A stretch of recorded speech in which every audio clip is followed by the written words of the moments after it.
बिस्मिल्लाहिर्रहमानिर्रहीम, अस्सलाम वालेकुम। नाज़रीन, बात शुरू हुई पीडीएम तहरीक के गुजरावाला जलसे में नवाज शरीफ के इदारों पर तनकीद के बयानात से, और फिर साबिक स्पीकर कौमी असम्बली और एमएनए अयाज सादिक ने कौमी असम्बली में जो बयान दिया, उसके बाद जो माहौल बना पाकिस्तान की सियासत में, वो सियासत नहीं बल्कि रियासत को नुकसान पहुंचाने वाला बयान था। इस पर उनका जवाब भी सामने आ गया कि उनके बयान को भारतीय मीडिया ने तोड़ मड़ोड़ कर पेश किया। वो अभी अपने बयान पर कायम है कि मैं माफी क्यों मांगूं जब कोई गलत बात की ही नहीं। उस पर फौज के तर्जुमान का रद्द अमल भी सामने आया। नून लीग का बयान, हुकूमती वज़रा का बयान सामने आया, और वज़ीर आज़म इमरान खान जो गिलगित बल्तिस्तान में उनके यौम आज़ादी के दिन पर मौजूद थे, जहां इंतखाबात भी होने वाले हैं। इमरान खान ने गिलगित बल्तिस्तान को अबूरी सूबा बनाने का ऐलान भी किया, और साथ ही ये कहा कि जब मैंने एनआरओ नहीं दिया तो ये इदारों और रियासत के खिलाफ हो गए। आने वाले दिनों में देखेंगे कि किसकी टांगें कांपती हैं और कौन किसके माथे पर हमेशा पसीना आएगा। सवाल यह है कि अब इमरान खान क्या करने जा रहे हैं। उधर रियासत मुखालिफ बयानिया जिस पर नून लीग तकसीम हुई हमें नजर भी आई, और लेकिन नाज़रीन, इन तमाम सूरत हाल में सबसे अहम सवाल यह है कि अपोजिशन और हुकूमत अपने अपने मुफादात की खातिर क्यों मुल्की मुफादात को दाव पर लगा रहे हैं। बात करेंगे आज के शो में, पहले ये पैकेज देखें।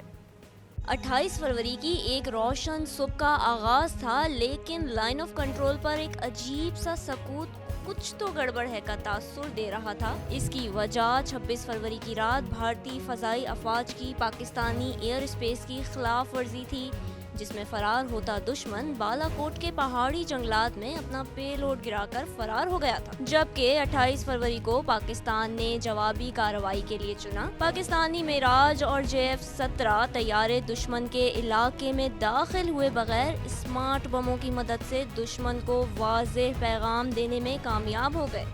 हमारी फजाइया ने पहले से चुने हुए ठिकानों पर सुबह की रोशनी में हमला किया। साथ ही भारतीय अफवाज के दिफा में आने वाले 2 लड़ाका तैयारों को मार गिराया। पाक फजाइया ने न सिर्फ अपनी आला रिवायात की हामिल तारीख दोहराई, बल्कि दुश्मन को दिन में तारे दिखा दिए। उनका एक पायलट अभी विंग कमांडर अभिनंदन पाकिस्तानी अफवाज की कैद में आया। दुश्मन इतना घबराया कि इसने अपना ही एक फौजी हेलीकॉप्टर खुद मार गिराया। ये एक यकीनी फतह थी, जिसका एतराफ भारतीय वजीर आजम ने खुद अपने खिताब में ये कहते हुए किया कि अगर हमारे पास राफेल तैयारे होते तो हमारे साथ ये न होता। अभी हालिया दिनों में पाकिस्तान की कौमी असम्बली के साबिक स्पीकर अयाज सादिक, जो इस वक्त भी कौमी असम्बली के मेंबर हैं और मुस्लिम लीग की नुमाइंदगी करते हैं, पार्लियामेंट में खिताब के दौरान ये कहते सुने गए कि एक मीटिंग में इन्हें कहा गया अभिनंदन को छोड़ दो वरना भारत रात 9 बजे हमला कर देगा। इस बयान की बाज़गश भारतीय मीडिया पर जोरों शोर से सुनी गई। अभी ये शोर नहीं थमा था कि वफाकी वजीर साइंस और टेक्नोलॉजी ने ये कह दिया कि पुलवामा हमले पाकिस्तानी कामयाबी थी। इन दोनों बयानात ने गोया एक तूफान मचा दिया। गो के दोनों हजरात ने वजाहत तो दे दी, लेकिन अयाज सादिक के बयान को पार्टी की सतह पर सपोर्ट भी किया गया। जबकि अफवाज पाकिस्तान के तर्जुमान मेजर जनरल बाबर इफ्तिखार ने सख्त रद्द अमल दिया और कहा कि अफवाज पाकिस्तान में इस बयान पर सख्त रद्द अमल पाया जाता है। ये बहस अपनी जगह जारी है। दूसरी जानिब गिलगित बल्तिस्तान में इलेक्शन की धूम मची हुई है। अभी पिछले हफ्ते बिलावल भुट्टो इलेक्शन मुहिम के सिलसिले में वहाँ गए और मुख्तलिफ अवामी इज्तिमात में गिलगित बल्तिस्तान के अवाम को अपने पार्टी मंशूर और सूबा बनाने का वादा अवाम के सामने रखा। दूसरी जानिब वजीर आजम पाकिस्तान ने गिलगित के यौम आज़ादी के मौके पर वहाँ खिताब के दौरान गिलगित बल्तिस्तान को अबूरी सूबा बनाने का ऐलान कर दिया, जिसको अपोजिशन ने खासी तनकीद का निशाना बनाया कि वजीर आजम की हैसियत से इमरान खान ने गिलगित बल्तिस्तान का दौरा क्यों किया। ये एक धांधली है। जबकि बॉर्डर के उस पार का मीडिया भी सीख पा है और पाकिस्तान के इस ऐलान को शदीद तनकीद का निशाना बनाया जा रहा है। खैर, अब तो ऐलान हो गया और यही है हमारे आज के प्रोग्राम का मौजू। वेलकम बैक नाज़रीन। प्रोग्राम का बाकायदा आगाज करूंगी, अपने मेहमानों का तारुफ करा दूं। इस वक्त मुझे स्काइप पर ज्वाइन किया उस्मा कारदार ने। आप एमपी हैं, पीटीआई से आपका ताल्लुक है। मुस्लिम लीग नून से एमएनए हमारे साथ हैं चौधरी मोहम्मद अशरफ, और हमें एज ए तजिया निकार ज्वाइन किया है जनरल रिटायर्ड अमजद शोएब साहब ने। तमाम मेहमानों का बहुत बहुत शुक्रिया अदा करना चाहूंगी। अमजद शोएब साहब, सबसे पहले तो मैं ये जानना चाहूंगी, इस वक्त जो मौजूदा सियासी सूरत हाल देख रहे हैं आप, गुजरांवाला में नवाज शरीफ के बयान के बाद एक कहेंगे कि ट्रेंड चल पड़ा रियासत के खिलाफ, इदारों के खिलाफ बयान देने का। और ये जो अयाज सादिक साहब ने जो बयान दिया है रियासत के खिलाफ, सर इसको देख के आप क्या समझते हैं कि सियासी सूरत हाल किस तरफ जा रही है? बिस्मिल्लाहिर्रहमानिर्रहीम। देखिए जी, अयाज सादिक साहब का बयान तो उसने तो तूफान मचा दिया। आपने देखा कि भारत में मीडिया ने किस तरह उसको उछाला, और वो जंग हंसाई हुई, एक जीती हुई जंग आपको यूं लगा कि मीडिया में आके अपने हार दी। और सारे बयानात आए जो उस वक्त के प्राइम मिनिस्टर के थे, हमारे DISPR के थे, ये सब चीजें मौजूद थी और आज भी रिकॉर्डेड मौजूद हैं। लेकिन उसके बावजूद बयान एक ऐसे मोतबर शख्स ने दिया जो 5 साल हमारी पार्लियामेंट का स्पीकर रहा, लिहाजा उसकी वक़्त बहुत थी। कोई एक आम आदमी कह दे कोई बात तो वो तो इग्नोर हो सकती है, लेकिन ये इग्नोर ना हुई। तो उस पे चले एक शख्स से ये उसने किया, लेकिन जो तकलीफदेह चीज है वो ये है कि ये एक कंटिन्यूएशन में है जो मियां नवाज शरीफ ने एक ट्रेंड सेट किया। इनफैक्ट मियां नवाज शरीफ तो पिछले 20 साल से अफवाज पाकिस्तान के खिलाफ साजिशें करते आ रहे हैं, झूठ भी बोलते हैं, साजिशें भी करते हैं। और अफसोस इस बात का है कि एक खानदान काबिज एक पार्टी को चला रहा है अपनी दुकानदारी की तरह। और मैं हैरान होता हूं कि हमारे जो साथ उनके फॉलोअर्स होते हैं या लोग, वो क्यों नहीं उनके ज़मीर जागते, वो क्यों नहीं सोचते कि मुल्क के आगे कोई चीज नहीं ठहर सकती, या मुल्क जो है वो सबसे पहले है।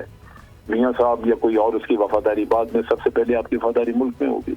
और अगर कोई हमारी बात पे ये समझे कि जी ये हम ठीक नहीं कह रहे, तो आप सोचिए कि एक आदमी सिटिंग प्राइम मिनिस्टर, और वो अदालत में अपनी मनी ट्रेल देने के लिए जाता है और वहां पे वो हलफ उठा के जाली डॉक्यूमेंट जमा कराता है, और अदालत एक रहम के तौर पे कि ये जलील हो जाएंगे, उनको 3 साल कैद नहीं देती और अकामा पे निकालती है। तो क्या उनके पार्टी वाले लोगों को नजर नहीं आता कि उनका लीडर किस इखलाकी गिरावट का शिकार है? उनको नजर नहीं आता कि ये वही मियां साहब है जो खाना काबा में बैठ के कहा करते थे कि मैंने मुशर्रफ से कोई एग्रीमेंट नहीं किया हुआ। तो बात यह है कि इंसानों को अपनी पार्टी टिकट या अपने जाती मफाद से आगे सोचना होगा। अगर वो ना सोचें तो फिर एक इज्तिमाई तबाही आती है जो सबको भुगतना पड़ती है। ठीक है, ये एक वक्त होता है जो आप डिसाइडिंग फैक्टर, आप समझते हैं कि आपके जाती मफाद यही है कि आपको ये पार्टी टिकट दे दे, आप इलेक्शन जीत लें, पार्लियामेंट में बैठ जाएं, ये सब चीजें हैं। लेकिन उसी वक्त तक हैं जब आपका मुल्क है, जब आपका मुल्क शान शौकत से सर उठा के खड़ा है। अगर मुल्क की तजलील होती है या मुल्क खुदा न खास्ता अल्लाह ना करे उसको कोई नुकसान पहुंचता है, तो फिर आपकी सियासत भी गई। सही बात। तो मेरा ख्याल है कि ये एक ऐसी चीज है जो हमारे दोस्तों को, हमारे साथियों को जो कि दूसरी पॉलिटिकल पार्टीज में हैं, उनको सोचना होगा। ठीक है। दूसरी जो मैं एक और अर्ज कर दूं वो ये कि यहाँ पे जो आप देखते हैं PTI की गवर्नमेंट, इनके भी लोग बयान देते हैं जो नुकसानदेह हैं मुल्क के लिए। बिल्कुल। यानी ये उतने तबाकुल ना हो, लेकिन फिर भी क्यों नहीं अपने जबानों को लगाम देते, क्यों नहीं सोच समझ के बात करते। और अगर आपकी परफॉर्मेंस ठीक हो, अगर आपकी हुकूमत की परफॉर्मेंस और हुकूमत का अमल दुरुस्त हो, तो फिर आप एक हाई मॉरल ग्राउंड से दूसरों को पकड़ सकते हैं। ठीक है, लेकिन अगर आप भी उसी तरह एक बदनज़मी का शिकार हो, जिसके मुंह में जो आए वो बोल दे, तो फिर मेरा ख्याल है कि मुल्क का तो बहुत अबतरी मुल्क में होगी। बिल्कुल सही बात। ये सारे सियासतदानों को सोचना चाहिए कि वो मुल्क को किस जगह पे लेके जाना चाहते हैं। ठीक है चौधरी साहब, अब हमने देखा था कि PDM जो थी वो आप लोगों ने जब तहरीक बनाई, आपने कहा ये अवामी एजेंडे पर मामूर एक तहरीक है, लेकिन सर गुजरांवाला जलसे से लेके अब तक हम नून लीग के जो बयानियां देख रहे हैं वो इदारों और रियासत के खिलाफ है। पहले मियां मोहम्मद नवाज शरीफ साहब ने इदारों पर तनकीद की, अब अयाज सादिक ने इतना बड़ा स्टेटमेंट दे दिया सर। तो ये तो बाजार ये लग रहा है PDM में जितनी सियासी जमातें हैं वो अपने अपने मुफाद के लिए इस तहरीक में शामिल है, मुल्की मुफाद और अवाम की बेहतरी के लिए नहीं है सर।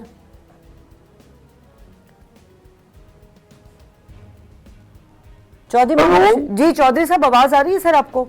जी हाँ, अब आई आवाज। अच्छा सर, अब आई है। मेरा सवाल ये था कि जो पीडीएम तहरीक बनी थी वो तो आवाम की फलाह बहबूद के लिए थी ना, आवाम को महंगाई की अफरीत से निकालने के लिए थी ना सर। लेकिन जो गुजरावाला से लेके नवाज शरीफ के स्टेटमेंट से लेके अयाज सादिक साहब का जो स्टेटमेंट है, ये तो आप आवाम की भलाई के लिए तो काम नहीं कर रहे, तो रियासत के खिलाफ मुखालिफ बयानात की तहरीक लग रही है।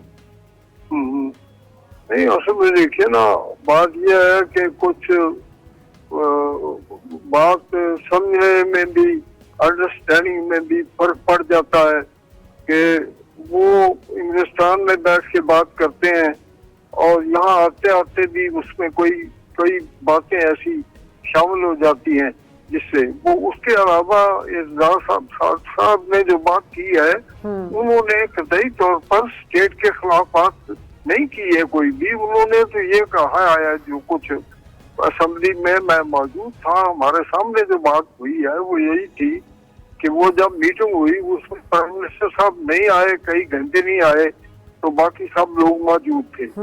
और उन्होंने जो बात की वो प्राइम मिनिस्टर के मामले में की है, किसी और के मामले में नहीं की। किसी और को उन्होंने कोई ताना नहीं दिया, किसी का नाम नहीं लिया, पाकिस्तान की फौज का कोई जिक्र नहीं किया।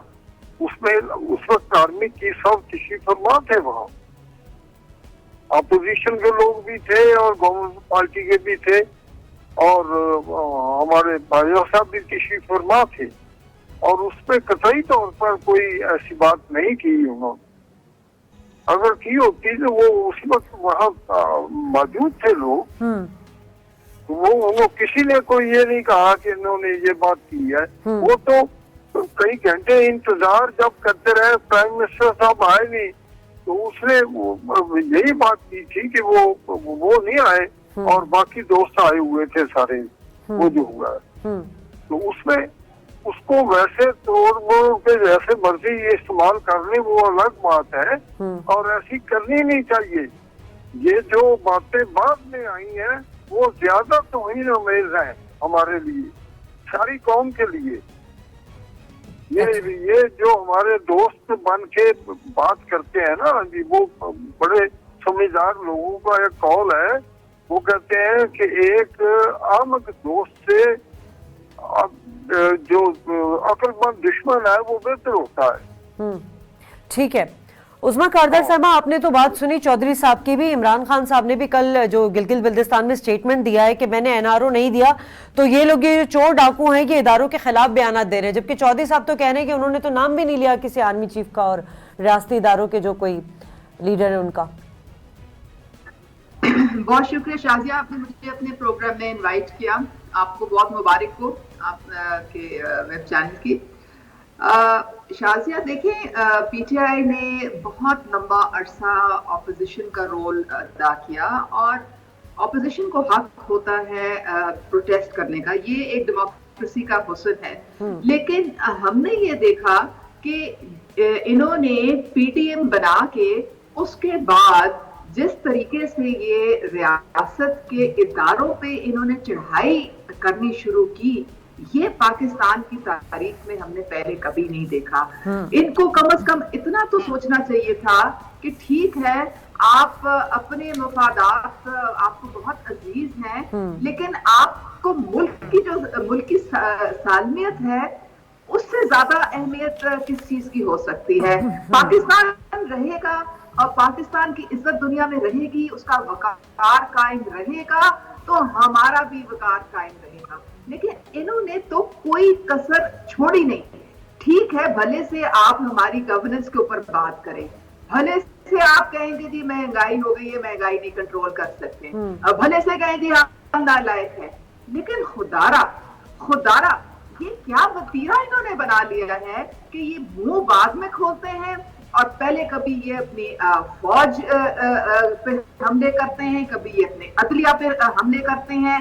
नवाज शरीफ ने ये रीत रिवायत गुजरावाला के जलसे से ही डाली और एक बैनर बाहर बैठ के, यानी कि बैरून मुल्क बैठ के वीडियो लिंक पे पूरी दुनिया को वो इस तरह से बातें कर रहे हैं कि शायद पता नहीं पाकिस्तान में कोई बनाना रिपब्लिक है और बहुत यहाँ पे वोट को कोई इज्जत नहीं, डेमोक्रेसी कोई नहीं है, हर चीज जो है उसको मनूवर किया जा रहा है। मतलब मैं कहती हूँ कि इससे ज्यादा आप अपने मुल्क को आप बाहर बैठ के लोगों की नजरों में नहीं गिरा सकते हैं। फिर आप देखें कि यार सादिक ने जो बात की, ये तो मेरे ख्याल में ट्रीजन के जुमरे में आती है। ये आर्टिकल 63 के मुताबिक मुझे तो इन्होंने जो एक इतनी बड़ी शिकस्त फार्श थी भारत को, जो उन्होंने रात के अंधेरे में बालाकोट में हमला किया, किस तरह से उनका पायलट जो है वो उसको हमारे जांबाजों ने यहाँ पे POW बनाया, और किस तरीके से पाकिस्तान ने बड़ापन दिखाते हुए और जेनीवा कन्वेंशंस के कवायद और जवाबत को फॉलो करते हुए दुनिया को ये पावर कराया कि कौन इस खित्ते में जंग चाहता है और कौन अमन का ख्वाहिशमंद है। और उस जो फतेह को इन लोगों ने उसके ऊपर भी पानी फेर दिया। लेकिन उस्मा साहिबा इसमें फवाद चौधरी साहब को इतना इन्होंने उसको बढ़ावा दिया और उन्होंने हर चैनल में इसकी सपोर्ट। अच्छा उस्मा साहिबा, अगर जी बलोचिस्तान, आप शायद बलोचिस्तान में देखें क्या हुआ है, वहां पे आजाद बलोचिस्तान को आजाद रियासत बनाने की बातें हुई, वहां पे जो उर्दू जुबान, चलिए यहाँ मैं कौमी जुबान, उसके खिलाफ बात हुई। ठीक है उस्मा, मैं ब्रेक लेती हूँ, ब्रेक के बाद एक सवाल मुझे आपसे पूछते हैं, तो वहीं से सिलसिले को आगे बढ़ाऊंगी।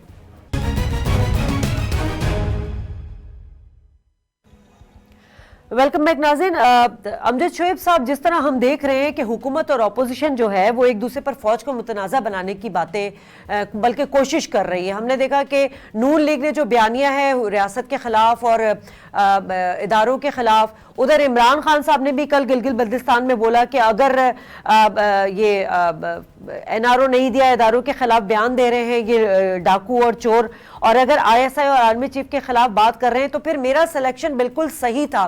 तो सर ये तो इमरान खान साहब और PTI हुकूमत भी और अपोजिशन भी, ये तो दोनों मुतनाज़ा बना रहे हैं फौज को।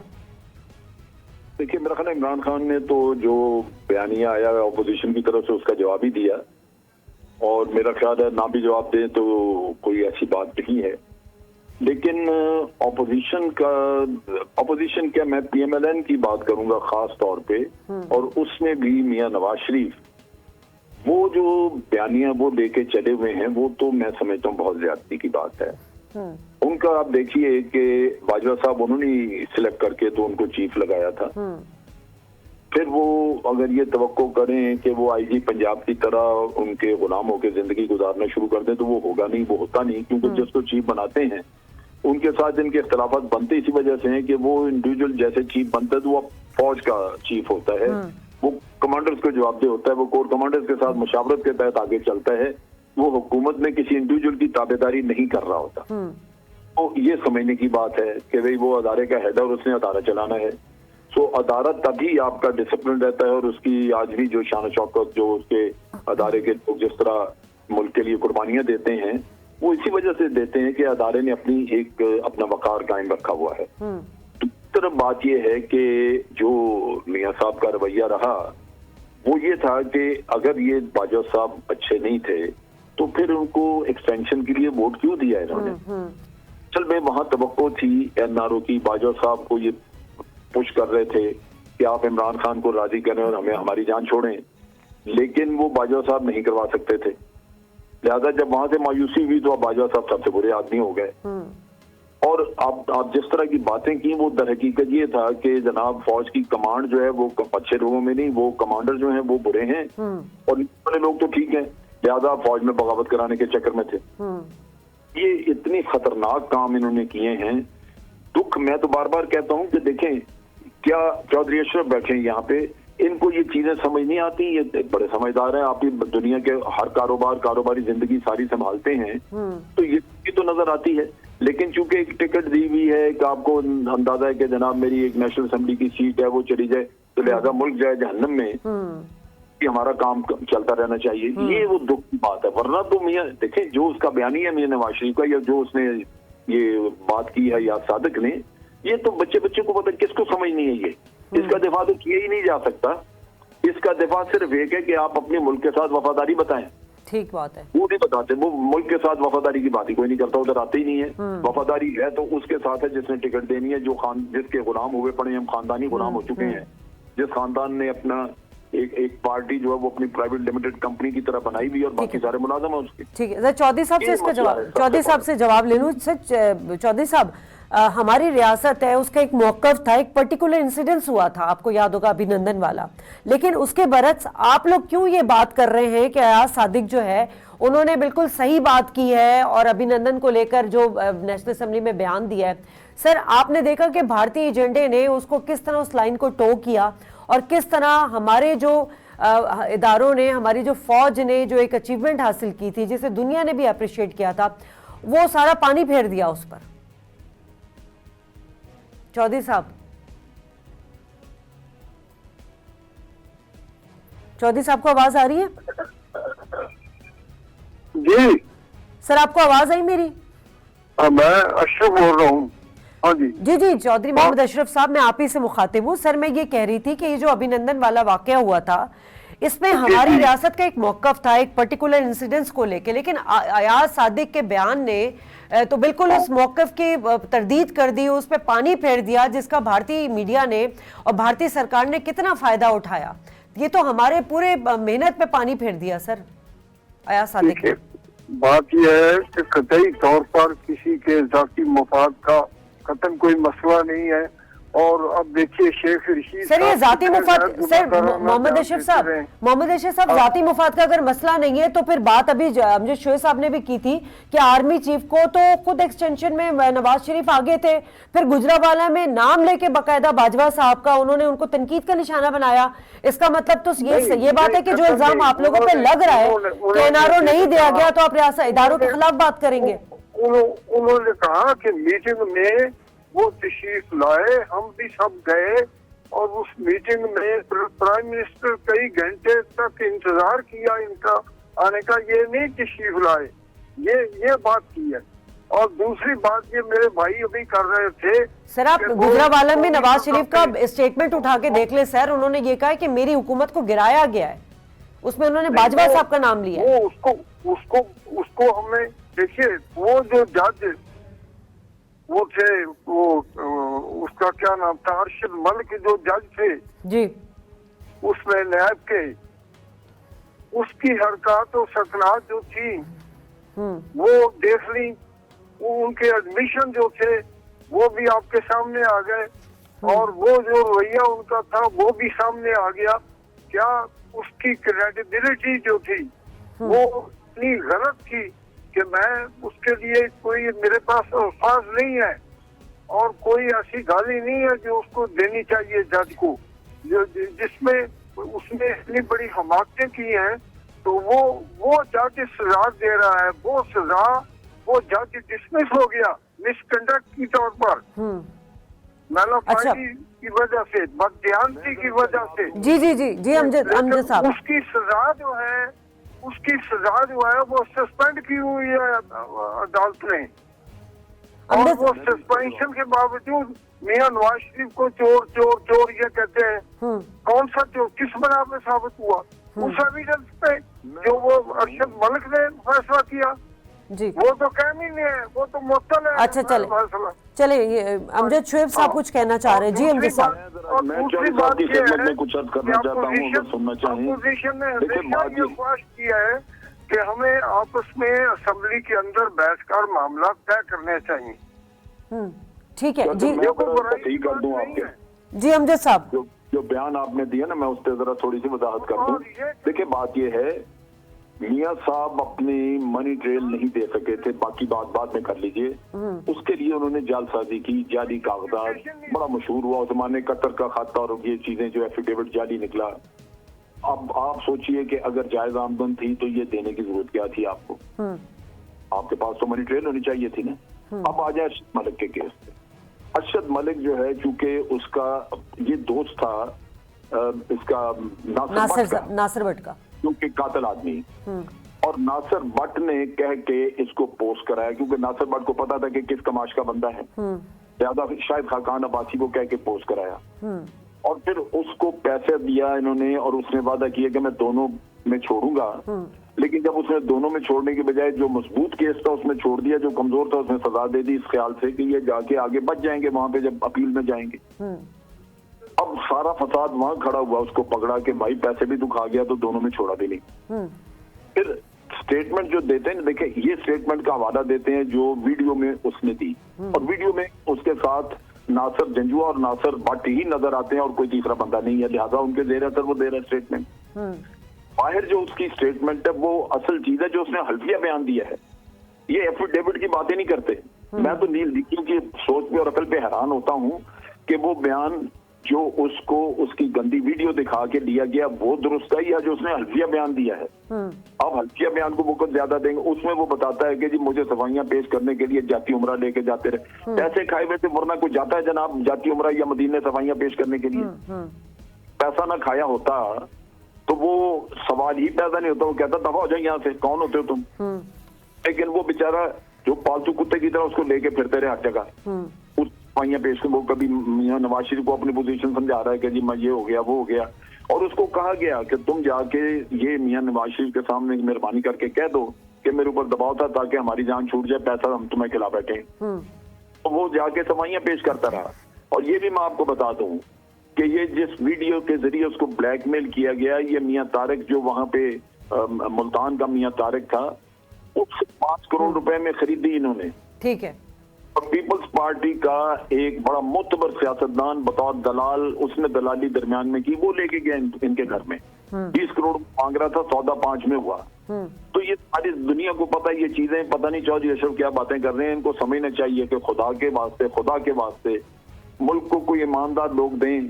आप अपने लीडर लेके हैं, आपकी अपनी सभों में बड़े अच्छे लोग हैं, आप उनको कहें हमें इमरान खान से मोहब्बत नहीं है, हमें पाकिस्तान का दुख है। पाकिस्तान जो आप बार बार उठा के तो उन्हीं लोगों के हाथों में देते हैं जो वोट को इज्जत दो। शायद अमजद साहब यही वजह है कि हमने देखा कि नून लीग के अंदर वोट को इज्जत दो, वोट को खुद जलील करते हैं। वोट दिया जाता है जिसको उसने इज्जत देनी होती है, बिल्कुल वो चोरी चकारी करके वोट को जलील करता है, लोगों को कहता है जी तुम इज्जत दो। मैं किसी की औरत उठा दूं, मैं किसी का माल खा जाऊं तो मैं दूसरों को कहूं तुम वोट को इज्जत दो। मैं जुर्म मैं कर रहा हूँ, वोट को इज्जत किसने देनी है? मैंने देनी थी। अमजद साहब यही वजह है कि नून लीग के अंदर जो है ना, हमें ये मुल्क को किस जगह पे लेके जा नून लीग के अंदर हमें तकसीम नजर आ रही है। अब्दुल कादिर बलोच साहब ने छोड़ दिया है, सनाउल्लाह ज़हरी साहब ने, बहुत सारे एमपीएस ने, आज एक और एमपीए जी, और आज ज़मीर जागा वो छोड़ेगा, बिल्कुल, और भी बहुत सारे एमपीएस हैं जो इस बयानिए से नून लीग के वो जो है उससे वो एग्री नहीं करते और मेरा ख्याल है पार्टी छोड़ने की बात कर रहे हैं। यहाँ ब्रेक लेते हैं नाज़रीन, ब्रेक के बाद गुफ्तगू के सिलसिले को आगे बढ़ाएंगे।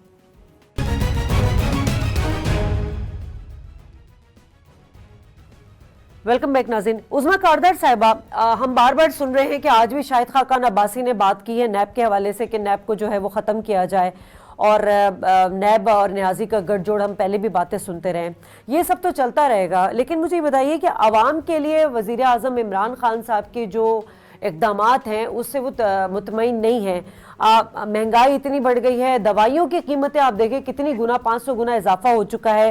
सर, अगर इमरान खान साहब अक्रॉस द बोर्ड की बात करते हैं कि अकाउंटेबिलिटी होनी चाहिए तो बड़ी अच्छी बात है, लेकिन 2.5 साल तो अब आपकी हुकूमत को भी हो गए ना। अब लूटा हुआ माल, शहजाद अकबर साहब की इतनी सारी प्रेस कॉन्फ्रेंसेस, टीटी के जरिए ट्रांजेक्शन, जरदारी के खिलाफ 25 वॉल्यूम्स आ गए, नवाज शरीफ के खिलाफ 10 वॉल्यूम आ गए, इससे आगे तो बात बढ़ ही नहीं सकी। उज़मा कारदार साहबा। शाजिया देखिए, नैब जो है उसने इनके 8 रेफरेंसेस इनके खिलाफ हैं जो कि हमारे द्वार में नहीं हुए, ये इन्होंने इनके द्वार में ये केसेस जो हैं ये इनिशिएट हुए थे।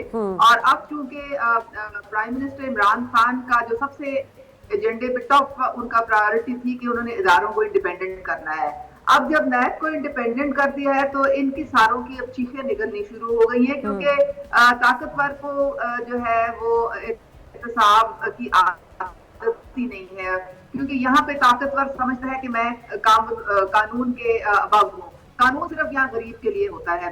आपने देखा है कि prime minister Imran Khan daily बैठ के वो खुद अपनी निगरानी में महंगाई के ऊपर मीटिंग्स होती हैं। प्रॉब्लम ये है कि ये एक ऐसे सिस्टम को इन्होंने पनपने दिया है जहां पे हर शोबे में कोई माफिया है, कोई कार्टेल है, कोई ब्लैक मार्केटिंग कर रहा है, कोई होर्डिंग कर रहा है और उसका कोई पूछने वाला नहीं है। सबको पता है कि हम को कोई पकड़ नहीं सकेगा, हम थोड़ा बहुत सिस्टम को धोखा दे के ऊपर नीचे करके, क्योंकि इदारे तो इन्होंने तबाह कर दिए थे, तो इसलिए वो बड़ी दीदा दिलेरी से ये जो नहीं, मेरा उसी तरह से ऑपरेट कर रहे हैं। मेरा सवाल उस्मा कारदर साहबा ये है, मेरा सवाल ये है कि हमारी हुकूमत ने सबसे पहले आके तो लेजिस्लेशन की है। पंजाब में हमने जो एंटी होर्डिंग जो ऑर्डिनेंस है उसमें हमने 6 क्लॉजेस ऐड की हैं। उसमें 3 साल की कैद है और बड़ा भारी जुर्माना है। अभी पीछे निशानदेही की गई है तो 10 करोड़ की जो चीनी है उसको वो गोदामों में से रिकवर किया गया है। तो ये 10 लाख का जुर्माना है एक ऐसे डीलर पे जो कि गलत इंफॉर्मेशन देता है। अब इन सारे कवानीन का इतलाक हो रहा है। पहले ये होता था कि ये आपस में सारे माफिया जुड़े हुए थे।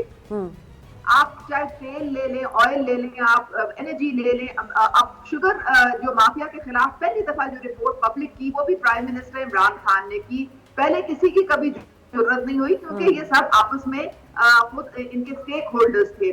लेकिन आपने देखा कि वहां पे भी अब चूंकि सुप्रीम कोर्ट से अब उन्होंने कहा है कि जी आप अपना रेफरेंस को मूव करें आगे, तो इंशाल्लाह आप देखेंगे कि वहां पे भी जो जो मुलव्विस हैं, जहां जहां इन्होंने देखिए कैबिनेट को तो जो फिगर्स दिए जाते हैं, जो डाटा प्रोवाइड किया जाता है उसके मुताबिक वो डिसीजन लेते हैं। इन्होंने कहा जी बम्पर क्रॉप हो गया है, आप एक्सपोर्ट कर दें चीनी को। बाद में उसकी शॉर्टेज जो थी और फिर जाहिर है फिर हमें इम्पोर्ट करनी पड़ी। तो ये सारा डाटा जो था ये कलेक्ट कर रहा था शुगर मिल एसोसिएशन। वो उनके डाटे में पूरी हुकूमत चल रही थी, इनका अपना सोर्स ही कोई नहीं था। तो ये सारा सिस्टम चेंज करने में हमें टाइम लग रहा है और इंशाल्लाह ताला आप देखेंगे कि अब क्रैकडाउन पूरी तरह शुरू हो गया। अब मंडियों में हमने डायरेक्ट फार्मर्स को एक्सेस दी है, उनको प्लेटफॉर्म्स दिए हैं कि अपने वो सब्जी लाएं, फल लाएं, डायरेक्ट फरोख्त करें ताकि मिडिलमैन को जो प्रॉब्लम है वो खत्म होए। आप देखें कि यूटिलिटी स्टोर में 5 अरब की सब्सिडी दी गई है, वहाँ आज भी आप जाएं 68 रुपीस की आपको चीनी मिलेगी। 2 जहाज जो हैं अभी वो मिस्र से यहाँ पे डॉक करके आ चुकी हैं और बाजार ओपन मार्केट में, लेकिन मार्केट में आवाम को, आम आदमी को सस्ती चीजें नहीं मिल रही हैं उस्मा कारदार साहिबा। अभी भी आटा महंगा है, चीनी महंगी है, अभी भी दवाइयों की कीमतें जो आसमान से बातें कर रही हैं। सवाल मेरा यहाँ ये था, ये जो दवाइयों की कीमतें देखें, ये दवाइयों की कीमतें भी इसलिए मजबूरन हुकूमत को करनी पड़ी क्योंकि वो अंडरग्राउंड लेते थे। जो लाइफ सेविंग ड्रग्स हैं मार्केट में शॉर्ट हो गए थे और इसलिए हमें मजबूरन इसकी कीमत जो है थोड़ी ऊपर करनी पड़ी। लेकिन इंशाल्लाह ताला ये सारी चीजें जो हैं ये कंट्रोल में आ जाएंगी क्योंकि इस पे अब हर जगह क्रैकडाउन जो है वो अमलन शुरू हो चुका है। सख्त सजाएं जो हैं वो दी जा रही हैं और बहुत सारी रिकवरी भी हो रही है। ठीक है, चौधरी मोहम्मद अशरफ साहब, आप इमरान खान साहब की हुकूमत लाजमी से बातें, उन्होंने जब बोला है कि जो अक्रॉस द बोर्ड अकाउंटेबिलिटी होगी, आपने शुगर केस पे देखा कि हमाद अजहर का नाम आया, जहांगीर तरीन का नाम आया, पहली हुकूमत थी जिसने अपनी वज़रा के खिलाफ एक चार्जशीट पेश की। फिर आप लोग क्यों कहते हैं कि नैब जो है वो सही शफाफ काम नहीं करे, आज़ाद खुद मुख्तार इदारा नहीं है? क्यों आप लोग ये बार बार इल्जामात लगाते हैं? बिल्कुल आपका फरमान ठीक है। बात ये है कि सबसे पहले हमें ये देखना है कि जब से खान साहब, न्याजी साहब, इमरान खान की हुकूमत बनी है उसके बाद आज तक कोई सीधा काम किया है उन्होंने? कितनी गैर जिम्मेदाराना हरकत की बिना पर महंगाई आसमान तक पहुंच गई। 262% मेडिसिन में कीमतों में इजाफा हुआ और बिजली के बिलों की ये हालत है। आप यकीन कीजिए कि मेरे हल्के के टीचर आज मुझे मिले, उन्होंने कहा कि हमारे स्कूल का बिल किसी का 80,000 आया है, किसी का 90,000 आया है, किसी का 70,000 आया है, हम कहाँ से पे करें? अब गवर्नमेंट हाई स्कूल में दिन के वक्त बिजली थोड़ी बहुत, जब पंखे चलते थे पिछले महीने और लाइट की जरूरत नहीं पड़ती थी इनको, 80,000 रुपया बिल आया है। मैंने एससी को टेलीफोन करके सियासत किया है, ये क्यों आप कर रहे हैं? चौधरी मोहम्मद अशरफ साहब जो पीडीएम बनी थी वो अवाम के मसाइल के लिए तो थी। अब आप लोग अपने बयानिए से हटकर इदारों के खिलाफ, रियासत के खिलाफ बात करते हैं। आपको तो हुकूमत को इस पर टफ टाइम देना चाहिए। मैं अर्ज करूं, एक एक आइटम को आप ले लें, एक एक आइटम को ले लें। क्या न्याजी साहब अपनी जिम्मेदारियां सही जो अदा करनी चाहिए वो कर रहे हैं? क्या पीटीआई की हुकूमत जो है वो उनका ये मकसद है कि लोगों को जिबा कर दिया जाए और सर वो तो ये उनको कुचल दिया जाए? चौधरी मोहम्मद अशरफ साहब वो तो यही कह रहे हैं कि अभी तो हमारी हुकूमत को 2.5 साल हुए हैं, अभी तो हम देख रहे हैं कि कहाँ कहाँ क्या क्या खराबियां हुई हैं, तो ग्रेजुअली हर चीज को ठीक किया जाएगा ना। आप लोग की हुकूमत ने तो 3 साल इख्तिदार में रहकर मैं तो ये कहता हूँ कि इसमें बाकी प्रोपेगेंडे इसलिए किया जा रहे हैं कि जो असल इशू है वो लोगों की नजर से ओझल हो जाए। तो सर मेरा सवाल भी तो यही है कि पीडीएम तहरीक का असल एजेंडा यही है कि इन मसाइल पर हुकूमत को टफ टाइम दे। आप लोग तो इदारों और रियासतों के खिलाफ चले गए सर, जिससे भारत फायदा उठा रहा है। तो वो बात तो करनी ये चाहिए कि मिल के बैठ के बताएं कि ये महंगाई का हल क्या है, इस पर तलाश किया जाए, वो हल किया जाए। ठीक है। वो आप हर आदमी, अब देखिए ये कहना कि सारी अपोजिशन है, ये कोई इंसानियत है? अच्छा हम लोग हुब्बुल वतन है, हमें अपने वतन का एहसास, हमने पाकिस्तान बनता देखा है अपनी आंखों से। हम बच्चे थे उस वक्त जब हमने देखा है कि हमारे खवातीन की बेहुर्मतियां की गई, छोटे छोटे बच्चों को कत्ल किया गया, अच्छा। मेजों पे चढ़ाया गया, ये सारे वाकयात हमने देखे हैं, हमने देखे हैं। ठीक है। अच्छा, पाकिस्तान से आसान नहीं बना, बड़ी कुर्बानियां दी हमने पाकिस्तान के लिए।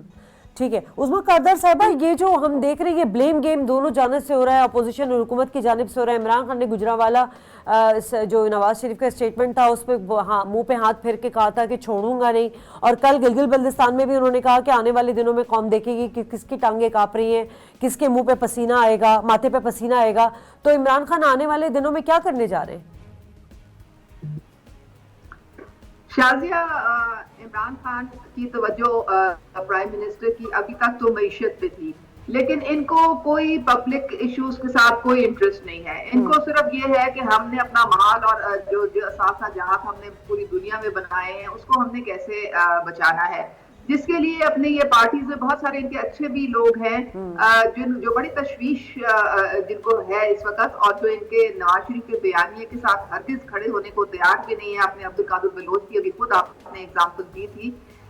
ये लोग, इनको एक्सप्लॉइट किया जा रहा है, इनको गुमराह किया जा रहा है, कौम को गुमराह किया जा रहा है। तो अब प्राइम मिनिस्टर ने कहा है कि मैं कानून को लागू करूंगा मनोअन, और उसमें उसकी जद में जो भी आएगा उसको उसका खमियाजा भुगतना पड़ेगा, क्योंकि कौमी सलामती जो है उससे बढ़ के और कोई चीज नहीं है।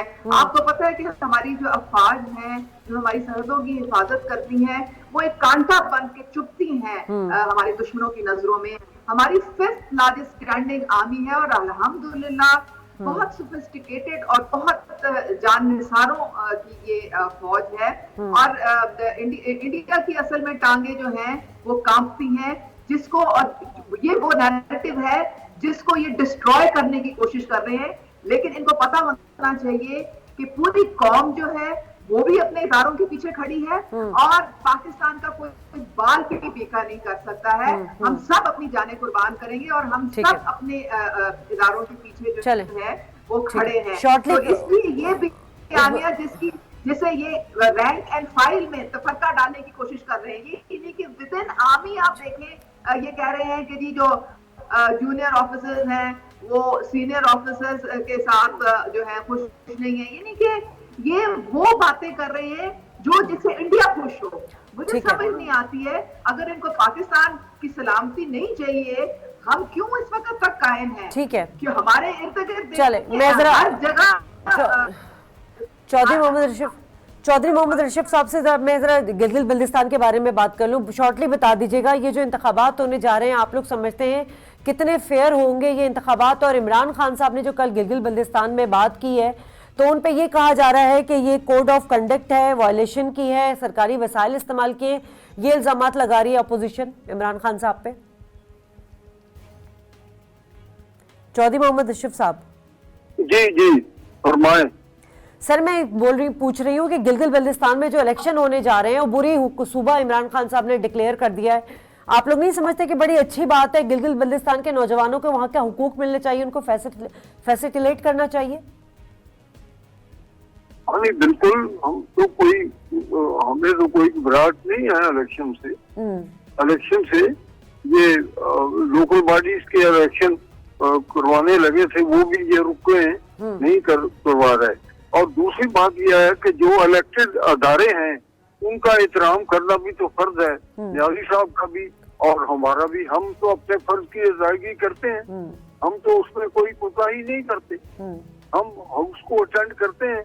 हम जो वाकया नहीं, आप लोग इल्जामात लगाते आ रहे थे ना कि इंतखाबात में धांधली हुई है, तो आप समझते हैं कि गिलगित बल्तिस्तान में? देखिए ना, बात ये है जी कि ये शेख रशीद बांग्लादेश कहता है कि फौज सिर्फ हमारे साथ है। ये कहना फौज की तौहीन नहीं है तो और क्या है? ये किसने उसको अख्तियार दिया है कि वो कहता है कि फौज उसी के साथ? फौज सारी कौम के साथ है, कौम सारी फौज के साथ है। हम तो सर वो तो आप लोग भी बयान देते हैं ना, ऑपोजिशन भी तो हमारे इदारों को के खिलाफ बयान देती है सर। यही तो मैंने बात की थी कि हुकूमत ऑपोजिशन दोनों एक दूसरे के इस्तेमाल के लिए मुतनाज़ा बना रहे हैं फौज को। जी बिल्कुल, इसको मुतनाज़ा बनाने की जरूरत नहीं है। एक फौज ऐसा अदारा है और जब भी कोई मामला आता है अपोजिशन ने उस वक्त यूनानिमसली ये बयान दिया था कि हम अपनी फौज के साथ हैं और आज भी साथ हैं। कश्मीर का इशू जो न्याजी साहब ने खराब किया है और किसी ने खराब नहीं किया, ना फौज ने किया है ना पाकिस्तानी कौम ने किया है। इन्होंने ट्रंप को जाके कहा कि आप सालिस बन जाएं, किसी से मशवरा नहीं किया। हमारा केस ही थ्रू ये है कि रेफरेंडम करवाया जाए आजाद कश्मीर में और मकबूजा कश्मीर में रेफरेंडम हो। वो पाकिस्तान के साथ रहना चाहते हैं या इंडिया के साथ रहना चाहते हैं। शुरू से लेकर आज तक हमारा यही रहा। ठीक है। 75 में यहाँ वो डंकन सैंड वो बरतानिया से थे और हेनरी किसिंजर अमेरिका से थे, उनका वफद आया, उन्होंने भी यही ऐलान किया था कि रेफरेंडम इसका हल है। ठीक है। और जवाहरलाल नेहरू ने भी तस्लीम किया और उसमें यूएनओ में कि ठीक है जी हम इस पे एग्री हैं रेफरेंडम पे। ठीक है। हमने अपना सारा केस जो है वो न्याजी साहब गए और ये अमेरिका के प्रेसिडेंट को कह दिया कि आप सालिस बन जाएं। उसने सालसी में तबाही कर दी सारे इशू की। ठीक है, चले प्रोग्राम का वक्त ख़त्म हो रहा है। मैं अपने तमाम मेहमानों का शुक्रिया अदा करना चाहूँगी। गिलगित बल्तिस्तान में इंतखाबात होने वाले हैं और बड़ी अच्छी बात है कि इमरान खान साहब ने कल जो है वो गिलगित बल्तिस्तान को उबूरी सूबा डिक्लेयर कर दिया है। इससे वहाँ के जो लोग हैं उनमें एक एतमाद बहाल होगा, उनको अपनी स्टेटस का पता चलेगा और जो फ्रस्ट्रेशन थी वहाँ के लोगों में वो भी कम होगी। और साथ साथ जो बड़ी अहम बात है कि सीपेक जो जहाँ से शुरू हुआ है, इस फैसले के बाद इमरान खान साहब के बाद जो है वो बड़े इससे फ़ायदे भी होंगे। नाज़रीन, प्रोग्राम से इजाज़त दीजिए। अल्लाह ने के पान।